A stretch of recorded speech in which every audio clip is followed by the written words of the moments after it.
মামলা দিয়েছেন আমাদের 3 কোটি বিএনপি নেতাকর্মীর মামলার আসামি বর্তমান বাংলাদেশ। এটা কি ভাবা যায় কোনো গণতন্ত্র রাষ্ট্রে?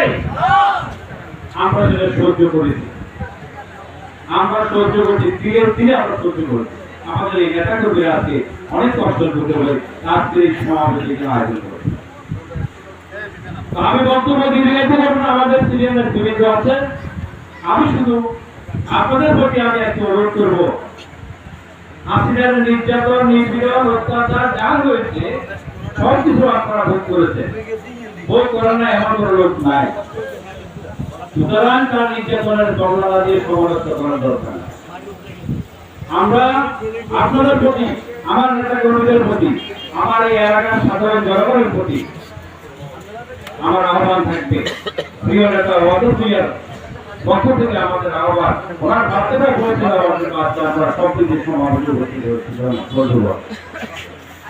ওনার নির্দেশ, আমার দলের কোন নেতা কর্মী ওনার সাধারণ মানুষের উপরে অত্যাচার নির্যাতন করতে পারবে না, কোন ব্যবসায়ীদের উপরে চাঁদাবাজি করতে পারবে না, সাম্প্রদায়িক সম্প্রীতি নষ্ট করা যাবে না। আমাদের প্রিয় নেতা জনাব ওয়াদুদ মিয়া সাম্প্রদায়িক অসাম্প্রদায়িক চেতনার বদল ইতিমধ্যে আমাদের হরিয়াতে সারা পার্বত্য জেলায় সার্টিফিকেট পেয়েছে। ওনার যে অর্জন, ওনার যে কৃতিত্ব, ওনার যে সংগ্রাম, দীর্ঘ বছরের পর বছর 45টি বছর উনি করে গিয়েছেন। আজকে ওনার যে অবস্থান তৈরি হয়েছে উনি একদিনে করেন নাই। ওনার বিচক্ষণতার কারণে পরাজিত শক্তিরা তার কাছে বারবারই পরাজিত হতে বাধ্য হয়। সুতরাং আমরা সম্মিলিতভাবে সকল নেতা কর্মীকে নিয়ে সারা এলাকার জনগণের মাঝে তাদের বন্ধু হতে চাই। আমার নেতা কর্মীদেরকে আমি অনুরোধ করবো, আপনারা জনগণের বন্ধু হওয়ার চেষ্টা করবেন। আপনারা জনগণের কাছে যান। আমাদের প্রিয় নেতা ওয়াদুদ মিয়ার বার্তা পৌঁছবেন। এই কালারবা বিএনপির গাড়ি হিসেবে ছিল, এখনো আছে, ভবিষ্যতে থাকবে। আজকের সমাবেশ প্রমাণগুলো এই কারণে আজকে আমরা পৌরসভায়, এটা সম্ভবত দ্বিতীয় আমাদের প্রোগ্রাম।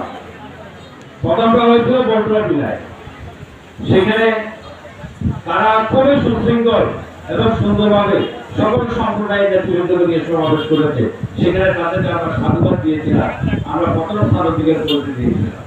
কিন্তু আজকে কারণে এসে আমরা অভিভূত যে এখানেও তো আমাদের নেতা কর্মীরা উজ্জীবিত। এখানে তাদের যে সুশৃঙ্খল পরিবেশনা, সুশৃঙ্খল যে এখানে প্রোগ্রামের যে আয়োজন, সেজন্য তাদেরকে আমি আমার আন্দোলন বিএনপির পক্ষ থেকে আমি সংগ্রামী অভিবাদন জানাচ্ছি এত সুন্দর একটি আয়োজন করার জন্য। সমাজের কুবিত আমি বক্তব্য দিতে বলবো না। সকলকে আমার প্রিয় সংগঠন বাংলাদেশ জাতীয়তাবাদী দলের পক্ষ থেকে সবাইকে ধৈর্য ধারণ করার জন্য, ধৈর্য ধরে আগামী নির্বাচন পর্যন্ত অপেক্ষা করার জন্য, ওই নির্বাচনের প্রস্তুতি গ্রহণ করার জন্য সকলকে আমি আহ্বান জানিয়ে আমার বক্তব্য শেষ করছি। খোদা হাফেজ। বাংলাদেশ জিন্দাবাদ। আল্লাহ